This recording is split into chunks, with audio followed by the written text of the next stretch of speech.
আমাদের United forum বেশ কয়েকদিন ধরে আমরা অনেক 45টা আদিবাসী, 46টা আদিবাসী, কখনো 50টা, অনেক কটা আদিবাসী গণসংগঠন মিলে ফোরাম তৈরি। সেই ফোরামে দিয়ে এখন আদিবাসী এরিয়ায় কি কি কাজ হয়েছে বা হয়নি সেটা কয়েকদিন আগে আমাদের গত 20 তারিখ আমাদের বিভিন্ন একদম উত্তর থেকে দক্ষিণের সমস্ত আদিবাসী বিধায়ক বিধায়িকাদের কাছে এবং এমএলএ এমপিদের কাছেও যাওয়া হয়েছিল। এবং আমাদের এইখানে মানবাজার যিনি বিধায়িকা উনি কিন্তু আমাদের ডেপুটেশন নেননি, আমাদের অভাব অভিযোগের কথা শোনেননি। সেই হিসাবে ফোরামের এবং পারগানা মহল এবং ফাইট ফর এসটি রিজার্ভেশন বিভিন্ন গণসংগঠনের লোক আজকে এসছি গোবিন্দপুর পণ্ডিত রঘুনাথ মুর্মু জুনিয়র স্কুল, যা বারোমাসিয়া রামনগর পঞ্চায়েতের মধ্যে অবস্থান করে। 84 সালের থেকে চালু হওয়া স্কুল 11 পর্যন্ত টিম করে চলতে থাকার পরে 17 সালে এই কোমা থেকে পুরোপুরি মৃত্যুবরণ করে এবং 11 সালে বর্তমান সরকার আসার পর থেকেই কিন্তু এই স্কুলের অবনতি হয়। আর অবনতির কারণ আমরা সবাই জানি, দীর্ঘদিন ধরে স্বচ্ছভাবে এই সরকার শিক্ষক নিয়োগ করেননি, আর শিক্ষকের অভাবেই কিন্তু এই স্কুলটা বন্ধ হয়ে গেল। যেখানে এই যে আমার পাশে দাঁড়িয়ে আছে আমাদের এই জমিদাতাগণ, তারা এখনো আক্ষেপ করেন যে আমরা কি ভুলটা করেছি, স্কুল করার জন্য আমরা জমি দিয়েছিলাম বলে।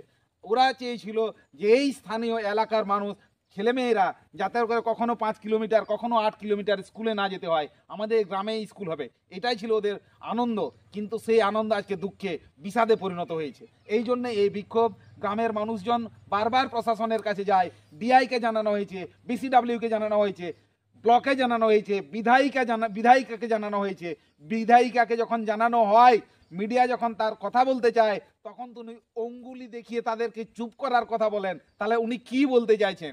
এই স্কুলটা চিরতরে বন্ধ হয়ে যাক, এই এলাকার মানুষ, এই এলাকার ছেলেমেয়েরা শিক্ষা থেকে বঞ্চিত হোক, এটাই কি উনি চান? কি নাম আপনার? আমার নাম রাজেশ্বর টুডু, ভারত জাকাত মাঝি পারগানা মহল, পুরুলিয়া সদর, তল্লাট পারগানা। যাতে স্কুল হয়, স্কুলের ব্যাপারে জমি দেওয়া হয়েছে যে আমাদের কাছে পিঠে স্কুল নেই, অনেকটা দূরে যেতে হবে ছেলে মেয়েদিককে, সেই উদ্দেশ্য করে জমি দেওয়া হয়েছে যাতে স্কুলটা হবে, আমাদের ছেলে মেয়ে শিক্ষা অর্জন করতে পারবে।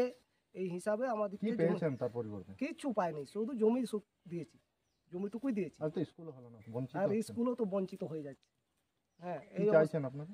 আমরা চাইছি যাতে স্কুলটা হোক, কেন আমাদের জমি দেওয়া আছে যখন, আমরা এখনো ভাবছি যদি স্কুলটা হয়ে গেল আমাদের ছেলে মেয়ে। পণ্ডিত রঘুনাথ মুর্মুকে নাম অপমান করা আমার নাম হচ্ছে কেন? বুদ্ধেশ্বর প্রশাসন হাঁসদা। তুমি জবাব দাও, জবাব দাও, জবাব দাও। পণ্ডিত রঘুনাথ মুর্মুকে এইভাবে অপমান করা হচ্ছে কেন? প্রশাসন তুমি জবাব দাও, জবাব দাও, জবাব দাও।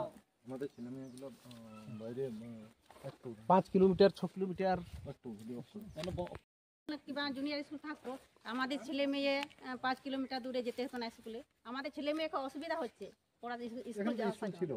স্কুল ছিল তো আগে, এখন তো বঞ্চিত হয়ে গেছে। কেন বঞ্চিত হয়ে গেছে এটা আমরা জবাব দিতে চাই। জবাব চাইছেন? হুম, কার কাছে জবাব চাইছেন? হ্যাঁ, কার কাছে জবাব চাইছেন? প্রশাসন কাছে, সরকারের কাছে। সরকারের কাছে। হ্যাঁ, আপনারা আদিবাসী বলে কি আপনাদেরকে বঞ্চিত করছে? মনে হয় তাই। কি নাম আপনার? দুলালী হাঁসদা, আপনার বাড়ি? গোবিন্দপুর।